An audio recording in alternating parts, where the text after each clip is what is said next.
Hello and welcome, everyone. So excited that you are tuning in to Creatrix.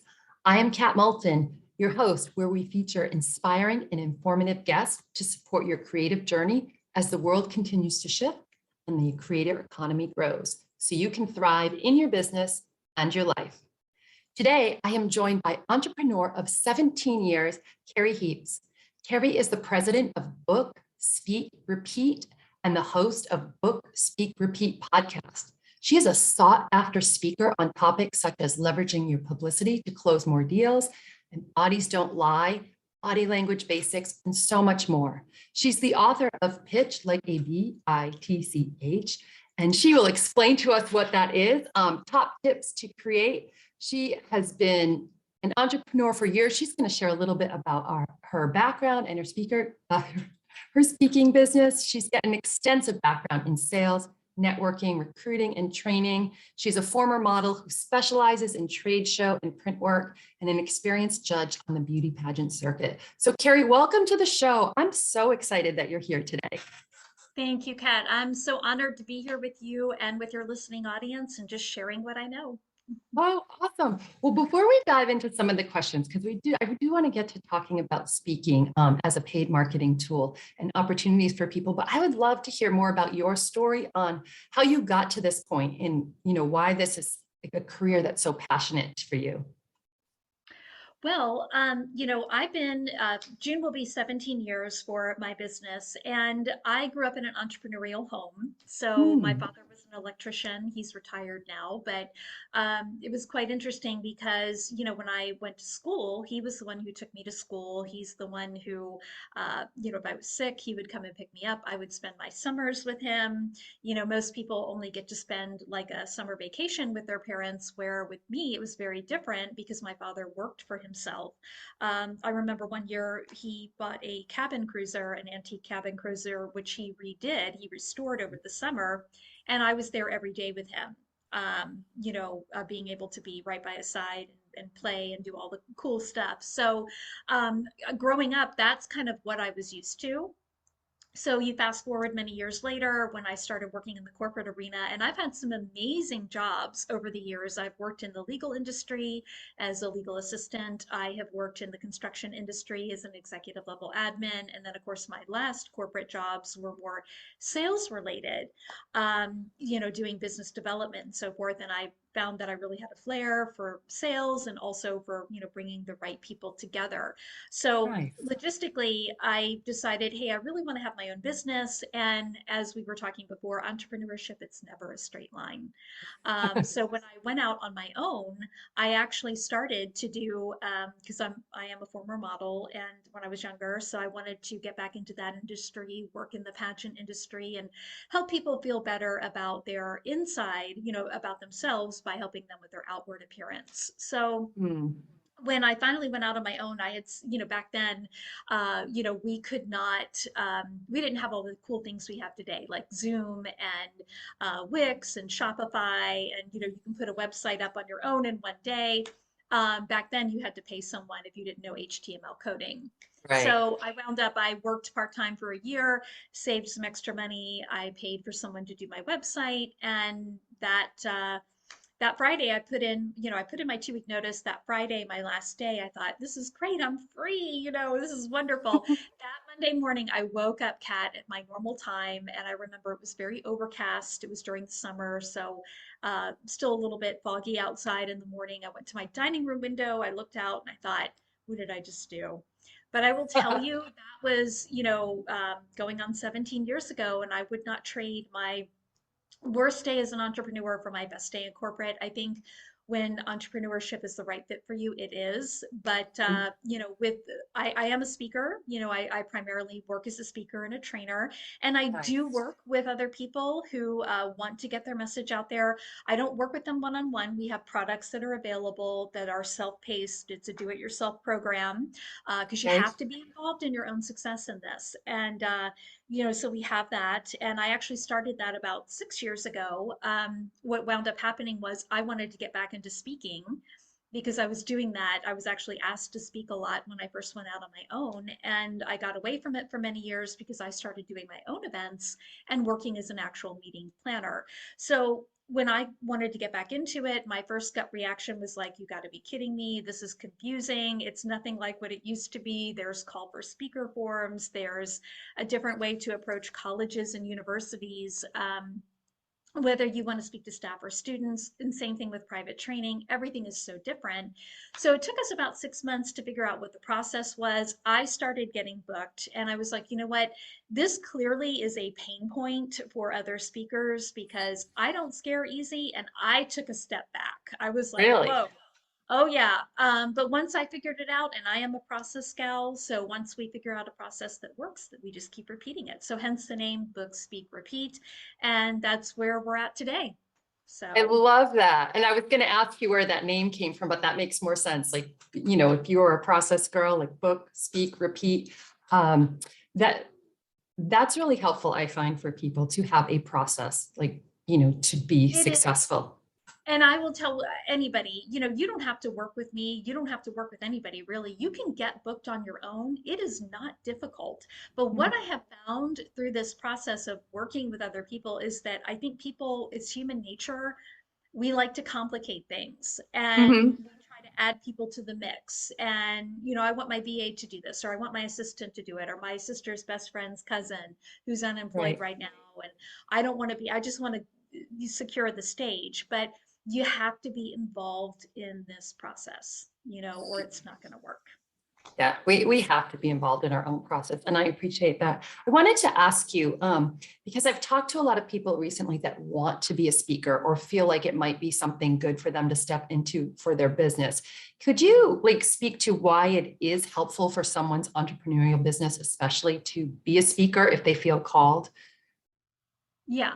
So, a couple of things I would say to that is that yes, it can help your business, but there's a couple of things I would tell everyone to think about on their own, make a short little list, and I'll get to that in a moment. But how it can actually help you is that it can bring clients in the door, whether you are an attorney, a plumber, a real estate agent, you are a dance instructor, whatever the case may be, you can use speaking as a marketing tool and in some cases get paid for it, depending upon, what type of engagement it is. And I'll give you a couple of examples. So, Okay. if you're a plumber, clearly there may be some things that you're already educating your clients on, like maybe you get a lot of, and again, I'm making this up as I go along, but clogged drains. Let's say that there's a lot of drain clogs and it's a maintenance thing.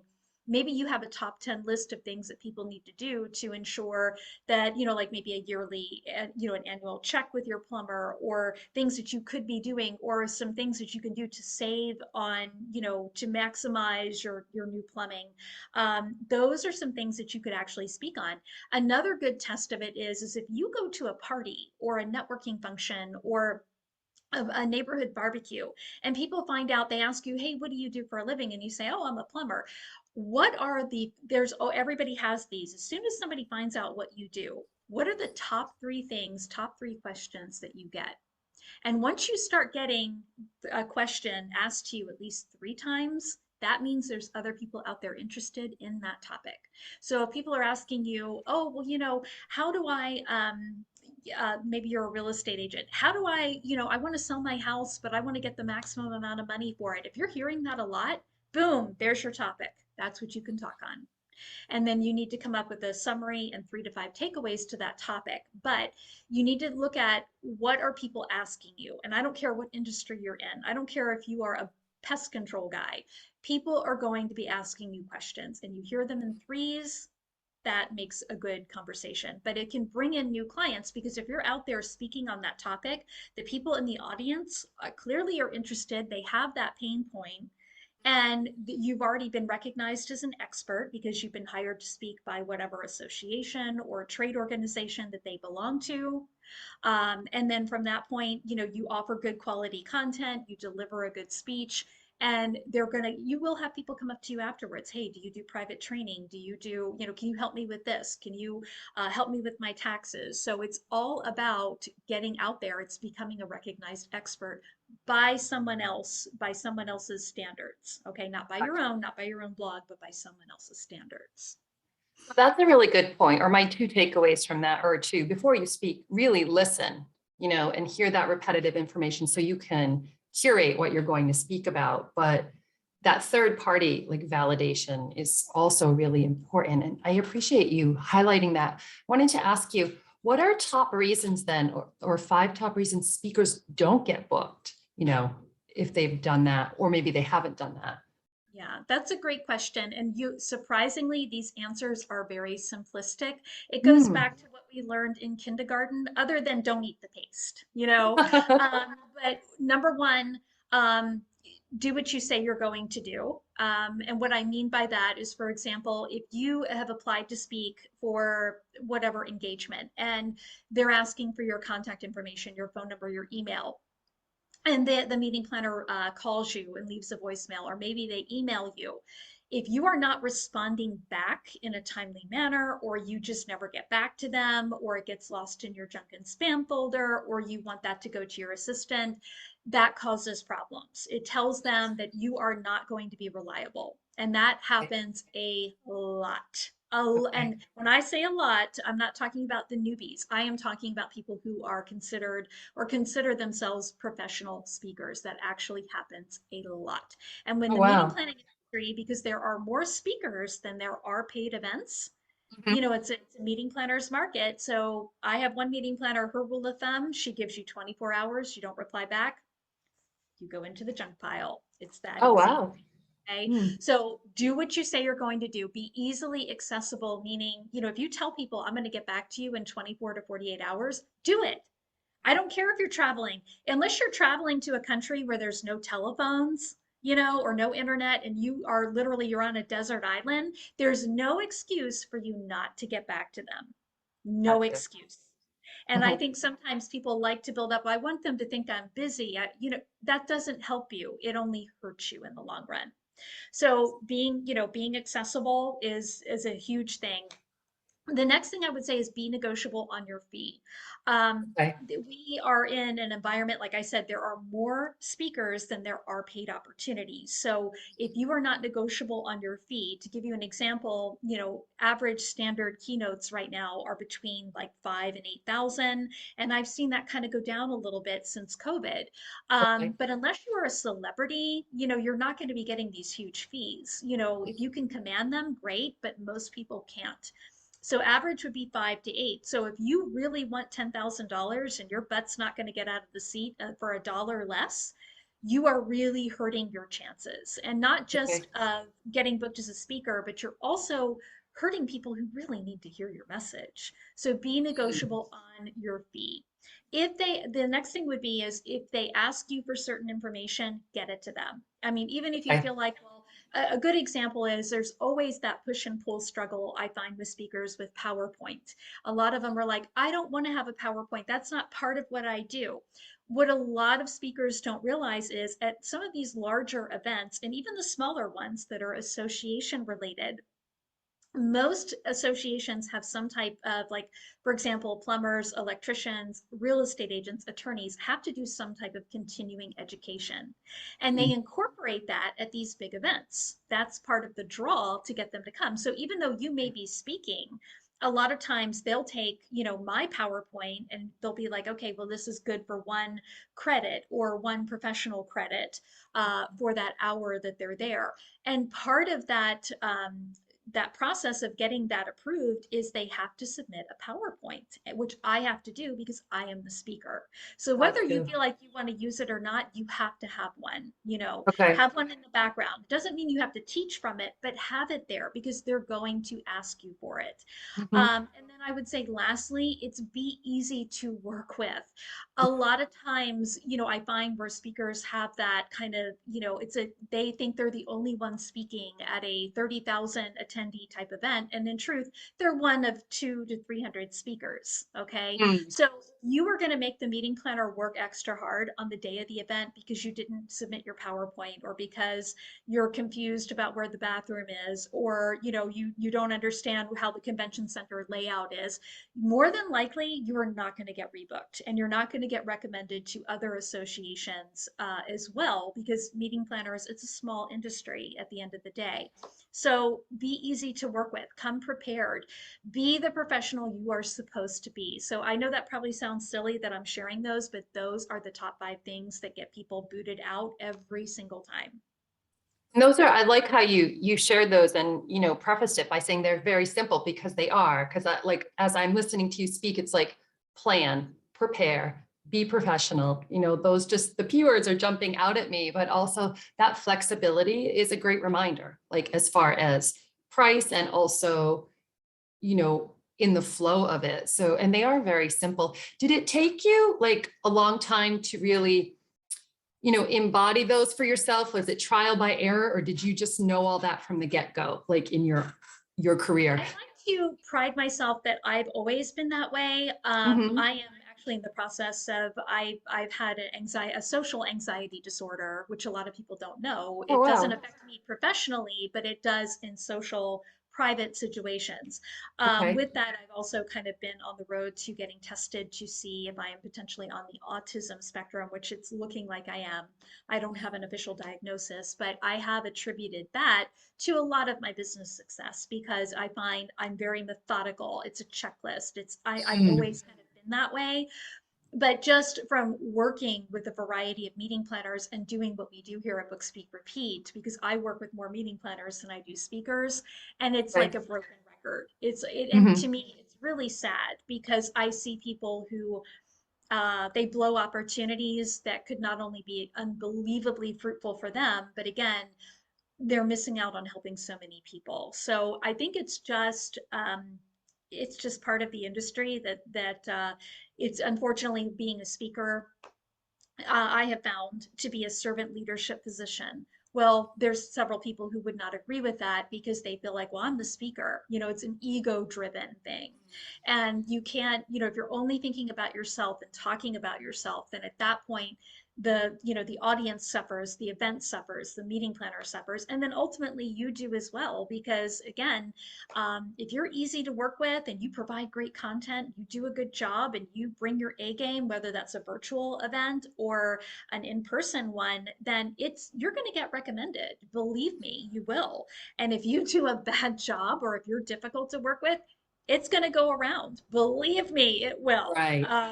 Yeah, I see it happen all the time. So, Gonna go and I used viral. to, yeah, and I used to be a meeting planner. So I have a very unique perspective on the industry. I am a speaker, but I used to be in that predicament where Right. so much is contingent. It's not just about the educational lineup. That's such a small part of it. They have to get butts in seats. They have to sell out exhibitor space. They have Yeah. to secure the venue. They have to be there the day of, make sure everything's running appropriately. And meeting planners don't hear about the things that go, the 99% of the things that go well. They hear about that 1% that went AWOL.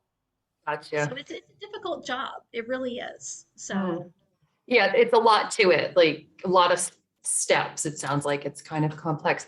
And I appreciate you sharing. I wanted to ask you, because you mentioned the social anxiety, as far as the speaking part, like I can see where the methodical part of you really helped you be successful. But because of that social anxiety, did you have fears around speaking, like public speaking at all when you first started speaking? I had the standard butterflies in the stomach like everybody does, and I still get butterflies in my stomach before I take the stage. But once I'm up there, game on. Oh, awesome. I feel like I'm a little bit of a different person, but my social anxiety is very different, because it's pertaining more to your private life. So if you were to invite me to your birthday party, Kat, like we talked prior, you see me, I would be a different person, because I'm in a personal setting, a Interesting. fun set. Yeah. So I struggle with birthday parties, dances, dates, anything that's more, oh, it's my, I'm taking my business hat off and I'm just being me.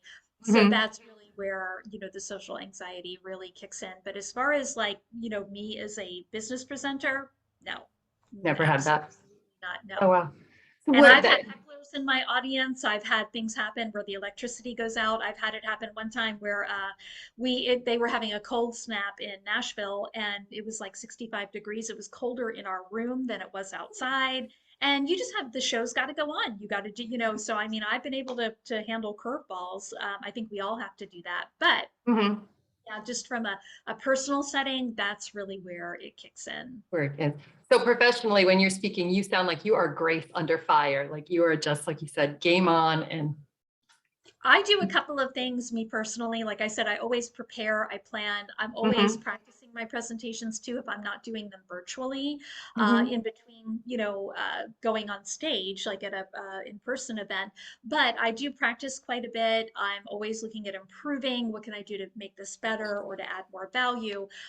So yeah, I think there's that. And then of course, before I go on stage, I always say a little prayer. I think it always helps, Oh, but yeah. I always say, God, put the right words in my mouth that this audience needs to hear right now. And usually, as long as I do all those things, then I'm good. Good. So you have your rituals that you prepare as My well, your rituals, personal yeah. rituals. Yeah, Mhm. that help. Because I was going to ask you, for someone who is having anxiety about speaking and speaking like professionally, what could they do? And are those some of the things? And are there others like have their own rituals or prepare? But if someone's really anxious, but knows that their message needs to be heard, Yeah. and Well, they're there's a couple, yeah, just to offer a couple of tips here. Number one, get right. interviewed. Do like what we're doing right now. Do podcast interviews. Do, Hmm. um, you know, uh, Zoom interviews or TV or what, not so much TV right now, but get comfortable with your message. Do podcast interviews. Get your message down pat. See what you want to add, what you want to take away. The more comfortable you get on video, then kind of migrate into doing some presentations, even if you do them for free, so where you can get comfortable presenting in a virtual format and again, getting comfortable with your message and comfortable with how you would express yourself on stage. Even though I'm sitting in my chair, as you can tell, I talk with my hands, so I'm active from like the waist up. I'm like even though I'm sitting down. So getting yourself more comfortable and then start out small. Try to speak at your local BNI chapter if you're a member of that, or your chamber of commerce, or whatever organization you belong to locally, and get yourself out there and take baby steps and go forward. I don't recommend to those people who have anxiety with getting up in front of a group to go all out and speak at a college or to speak at an association, because you could have a couple hundred people in your audience. And that if you have that kind of anxiety of getting on stage and sharing your message, it's going to be harder. I would say take baby steps and let the audience grow. Approach it that way. But I would also say too, if you get to the point where you feel like this is too crippling for you, don't put yourself in that situation. There's other ways for you to get your message out. Continue with the podcast. Continue, get on radio, because they're not going to see you, they'll hear you. Right. You're getting your message out that way. And then lastly, I would say write a book. I always tell people that will help you anyway, getting booked as a speaker, but you can put your message on. I always tell people there's three ways to get your message out there. You can Okay. spill it from the stage, or share it on the stage, spill it on the stage, write a book, or borrow Ooh, someone else's microphone and engage like what you and I are doing. So get on, meaning get interviewed. So there's still a couple of other ways. Don't let that stop you from getting your message out, because yes, somebody needs to hear what you have to say. And don't let something like that, again, and I do have people who want to become speakers that it's just not a good fit. They can't get over that fear. They freeze when they're up on stage. They do a terrible job presenting, and it's not getting better, it's getting worse. And that's when I tell people, this isn't the outlet for you. And that's okay. okay, because it's not the right outlet for everyone. Just like writing a book, some people, they can get up on stage and talk and talk and talk and do a great job, but when it comes time to writing, they freeze up. So you can't be talented in every area. It's, do what's comfortable for you.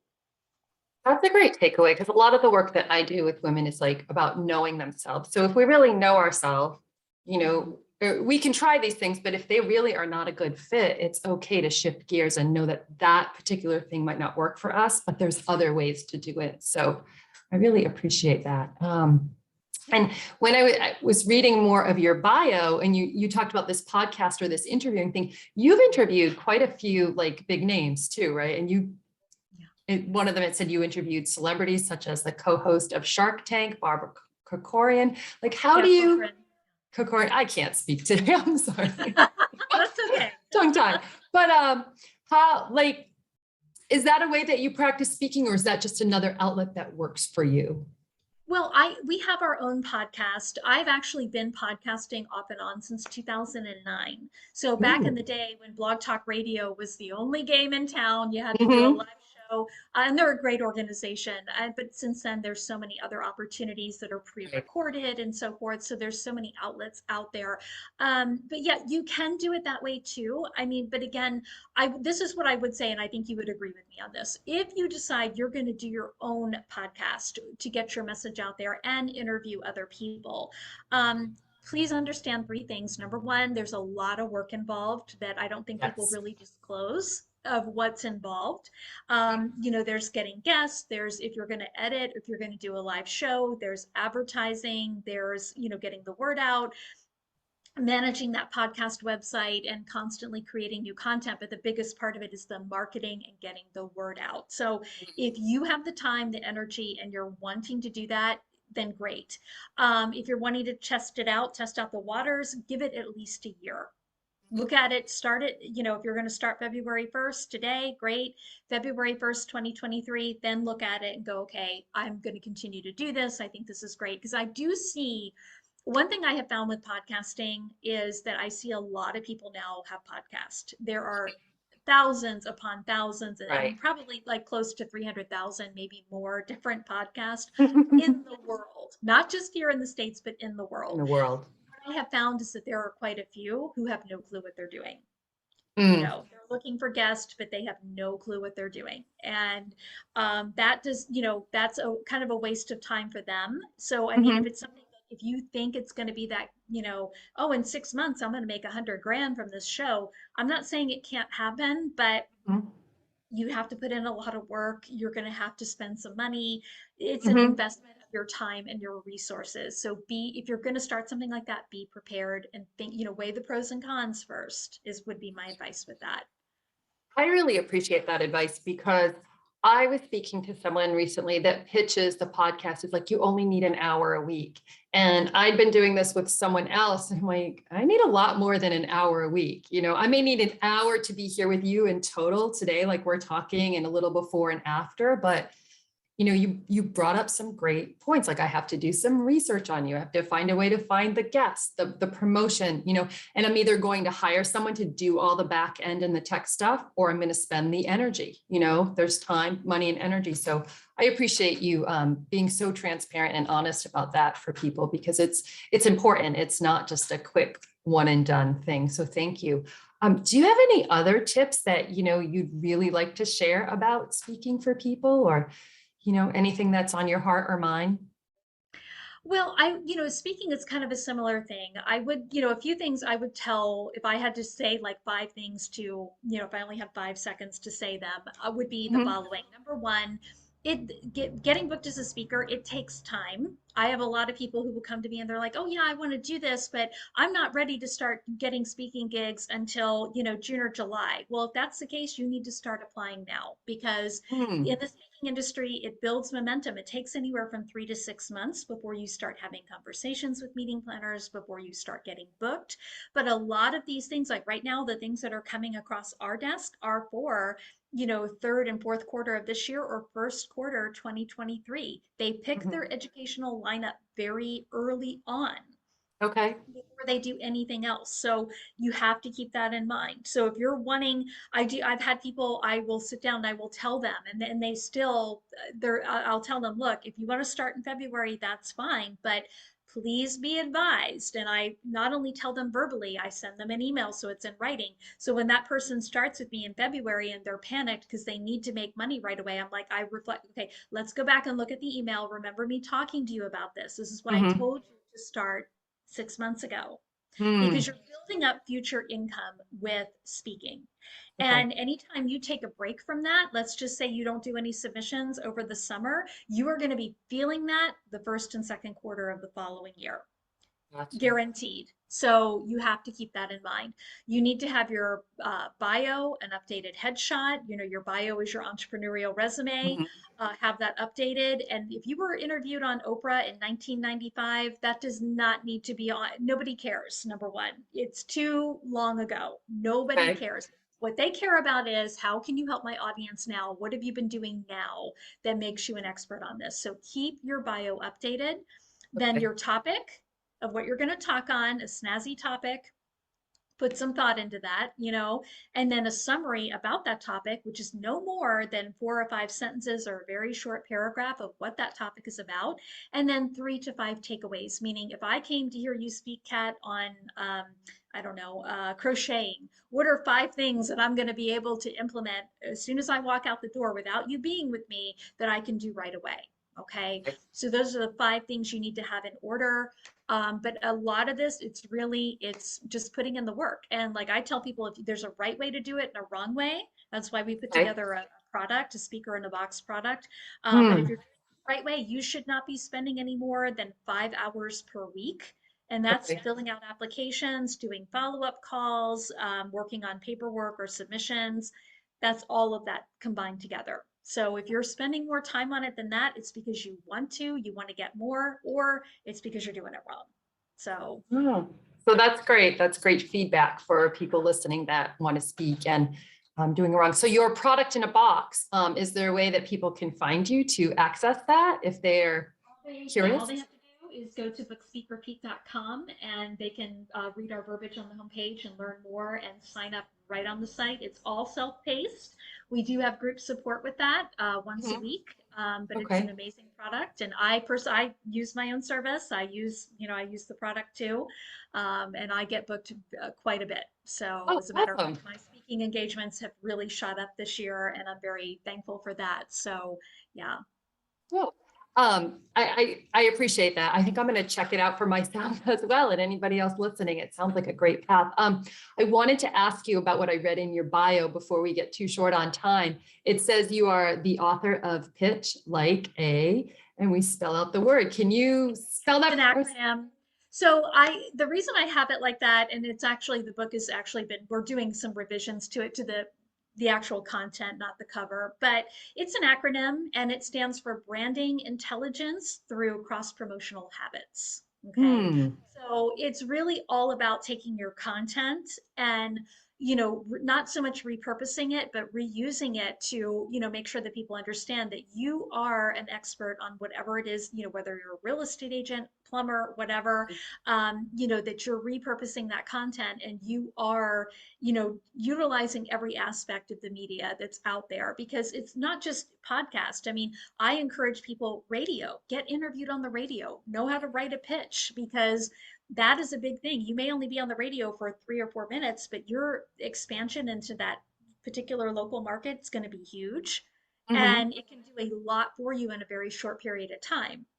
Same thing with television, but you have to be comfortable with your pitch. You have to know the ins and outs because, again, I go back to what we've talked about before. When you try to get other people involved in your success, let's say you have a PR firm that's even working with you, and I've seen PR firms screw this up too, where they submit a pitch for somebody, that person never sees it, and someone asks them a question from, oh, well, I understand you speak Mandarin. Really? Can you say a couple of words? And then you're on national TV. You look like an idiot. So it's really about, branding, but, you doing it yourself. Okay. So it's really, I have the top 10 things that I share in that book are really about writing a pitch, getting interviewed, and consistently doing it. Don't slow down, don't rest on your laurels. I think people do that too much, and then they find that their pipeline's drying up and then they go into panic mode and it's like a repeat thing. So getting interviewed is really a big part of branding and it's going to be a big part of your success too. I appreciate you speaking to that. And I love how you talk about the consistency. And, you've made reference to real estate a couple of times. I sell real estate part-time on the side, and that is something that we've learned. And I think we learn in a lot of industries that you have to be consistent because there's dry spells, there's up and down. But if we stop, it's going to be dry. Like you've just got to be consistent. So I appreciate you. And one more tip that I would share with that I do share in my book is that, like, to give you an example, like when you get interviewed, like our interview here, I have talked quite a bit about speaking, but Hmm. this interview, how you can repurpose it, it's about taking this interview and like when I am talking to, let's say somebody inquires about Book Speak Repeat, or we have a marketing email that goes out, hey, take a listen to Kerry's latest interview. Click here to listen or click here to watch. She shares a couple of tips on, and you fill in the blank. Hmm. Again, it gives your prospects a great opportunity to hear you on someone else's platform that someone else recognizes you as an expert, and it will help you close deals. It will absolutely help you with that. So, That's key. And I think that's key for a lot of our audience because we do get a lot of entrepreneurs and people. So learning how to close deals is really important to your business surviving and thriving. Isn't that true? and I do find, yes, and I do find that a lot of people like, and you probably get this a lot. I find this with a lot of podcast hosts. You hear it's like a broken record. People will say, well, how many people listen to your show, or how many people watch it, or what's going to be my ROI if I spend an hour with you? And it's like you're asking the wrong questions. You need to, it's your job. Yeah, that's great. I'm getting exposure to your audience, but it's my job as a guest to take this interview and repurpose it and use it in my marketing efforts, not just share it on social media, but reuse it in my marketing efforts to say, hey, and mix it up. If you have a client you talked to last year that you haven't heard from in a while, hey, I hope everything's going great. I thought about you. I was just on this show. It was, I shared a couple of new tips. Hope everything's going well. And you reopen that conversation because you took that podcast interview and sent it to a prospect. That's how you grow. That's how Right. you see your ROI.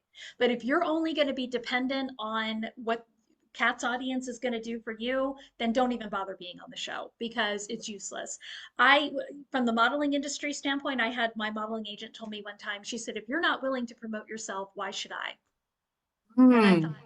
oh, okay. So I've always stood by that. If you're sharing such great information and you want to be on someone else's show, why wouldn't you promote it? Right. Carrie, that's Yeah, a great point. think about And that. and why do you think people don't promote it? Do you think it's laziness or shyness or they don't feel comfortable? Is it a mix of reasons?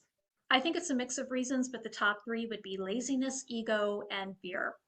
Laziness Mm. meaning I think that we live in a world where I'm going to start a business, and this person's going to build my website, and this guy's going to build me a multi-million dollar funnel, and somebody else is going to write my books, somebody else is going to get me booked on speaking gigs, and somebody else is going to get me where you don't have to do anything. People have removed themselves so far out of Mm. their own way, to the point where you're letting everybody else take charge of your business, and then they wonder 6 months from now, why am I $100,000 in debt and I don't have any money coming in? I don't understand this. Well, because you removed yourself. You didn't do the work. Do the work. Do the work. And I sound like a broken record, but as you can probably tell, I don't sugarcoat anything. And I'm the I same way love with that my about you. clients. If you need a kick in the butt, I will give you one. Mhm. Absolutely. And I have no problems. Like I've removed people from my programs before because I'm like, if you are hurting opportunities for me and other speakers, absolutely. I won't let you stay. It's that simple. So it's in our terms and conditions, and I stand by that. But that's a promise I make to meeting planners. I have to, you Mhm. know. Right. So logistically, if you remove yourself out of the success pattern of yourself, you have no one to blame but yourself, so you have to kind of start over from scratch. But I do think also to ego. I think everybody wants that, it's just like I have my books, I've always self-published. I've never gone through a publisher and I never will. But I see people who do it all the time and they're spending, 30, 40 grand, which they're never going to get back. I mean, let's be honest, they're not. Right. Um, their royalty checks that they get from Amazon are no bigger than mine. And I did it myself and I took the time to learn. So you have to be responsible for your own success. And I think we live in a world that promotes the opposite. Let someone else handle it. Let someone, throw money at it and it will fix itself. And that could not be further from the truth. And then lastly, I would say fear. I think it's people feel like they don't want to come across pompous. They don't, but again, if you're sharing good content that could help someone, get it out there. Get it Yeah. out there. For the love of Pete, get it out there. Do we have time for a quick story around that Sure. or? No, I would love to. Yeah. So a very quick story that I like to share about why, and I'll tell you, I have some, over the years, because I'm a speaker myself and I'm very busy. And for me to do this, people are like, gosh, some of these people you work with seem like they can't find their way to the bathroom. Why do you do this? And Mhm. here's a story of why I do this. So Okay. I'm going to go back about 4 or 5 years ago. I speak at the wastewater treatment show. I didn't speak this year because I didn't get my application in on time, but 4 years in a row. Mhm. It's the largest show in the wastewater industry. It takes place every year in Indianapolis. Over 30,000 people go to that show. Wow. Less than 300 are women. So usually there's about 200 speakers, 300. I'm usually one of 10 women that come to that show. Long story short, I went and I spoke. They always do this at the convention center downtown Indianapolis. I was staying at the hotel, one of the hotels there that connected to the convention center, because it's always in February, it's cold. Um, so something happened with the hotel. I spoke that day and I was going to stay an extra night and fly out in the morning, and they had overbooked. So I was like, no big deal. I'll just take an Uber. I'll stay at one of the hotels out at the airport. So that's what I did. Next morning, I get up. I always take early morning flights. So I had a little bit of breakfast. I had the airport shuttle guy came to pick me up. And he said, Miss Heaps, I have one other stop to make. We have another person at one of the other hotels. It's just right down the road. Do you mind if we go get her? And I'm like, no, it's fine. Sure. So we go to this other hotel, and I can't remember exactly why, but it's important for me to notate. I got out of the van when we picked her up. And so when we got back in, she got back in and sat by the window, and I was sitting beside this lady. So on the way to the airport, she's asking the driver questions about the airport security. And she said, I left my car in long-term parking. Is there someone that's there 24/7? Is it well lit? Will someone walk me to my car? So I'm like, okay, something's going on here. Now, it is also important to share that domestic violence is kind of close to my heart. I've been, I've gone through the classes to be a domestic violence advocate because I was a stalking victim. I had someone who stalked me for two Oh, years. wow. And this That's happened many scary. times. It is.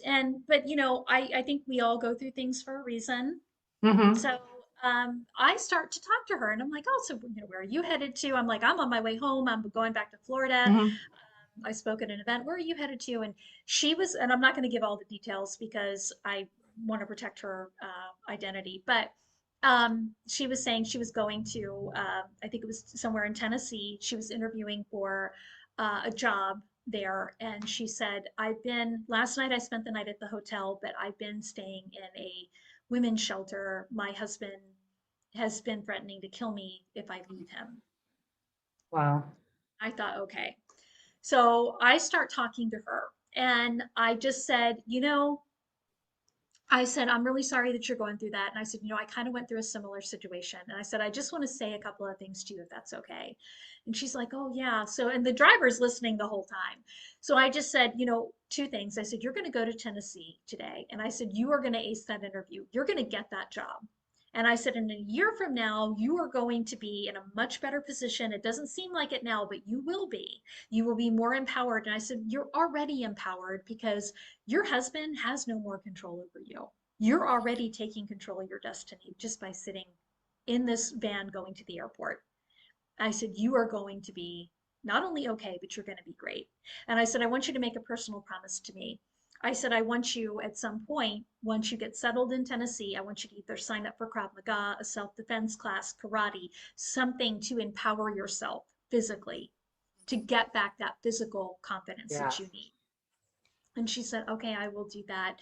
And I just kind of gave her a couple of other little tips. Well, she got off on a different airline that was, you know how that works. You got to go Yeah. to the, Split they up pull and over. So I was sitting by the door, so I had to get out to let her out. And I said to her, I said, I know you don't know me, but can I give you a hug? And she said yes. So I hug her, oh. and literally, Kat, I could feel her rib cage. I could Mm. feel her rib cage, and I just said, you're going to be okay. And anyway, when that happened, we got back in the van, and the driver even said to me, he said, that was, thank you for doing that. He said, those were great tips. And I said, well, I've been where she's at, and I understand what she's going through. Now, why Mm. did I just share that story, Kat? Now, in my mind, I do think about this lady quite often. That was 4 years ago, 5 years ago. And in my head, she is in a better she's in another state. She has a better life. She has someone in her life who loves her, who is protective of her and doesn't hit her. So that is my wish for her. The reason I share this about messaging is because no, was she in my audience? No. Did I meet her at the event? No. Did I meet her at the hotel? No. I met her on the way back to the airport. That to me was divine intervention because Yeah.